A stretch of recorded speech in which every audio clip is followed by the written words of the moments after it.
এক ভাই গেছে চট্টগ্রামের বাঁশখালীতে বেড়াইতে, তো আতিনের মধ্যে সে বসছে। এখন ভিতর থেকে মহিলারা বলতেছে যে মেহমান এসে দে এইবার ওকে গদ্দাইনা দাও,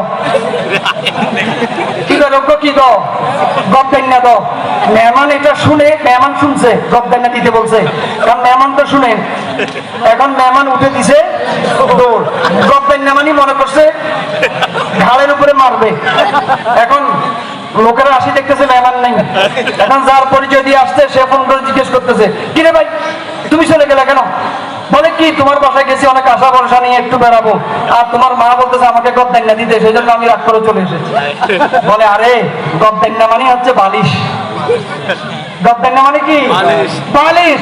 আমার মা বলেছে মেহমান দূর থেকে আসছে, একটা বালিশ দাও, একটু বিশ্রাম নেয়। তাহলে ভাষার মধ্যে পার্থক্য আছে নাই? এই জন্য আমি এক শিক্ষক থেকে পড়েছি, আমি যখন ইউসিসির কোচিং করি বিশ্ববিদ্যালয়ের জন্য, তখন এক বাংলা শিক্ষক বলছিল বাংলা ভাষা নাকি নোয়াখালীতে আহত হয়েছে। আহত হয়েছে কোথায়? নোয়াখালী। আর নিহত হয়েছে চট্টগ্রামে। আহত নোয়াখালী, নিহত চট্টগ্রাম।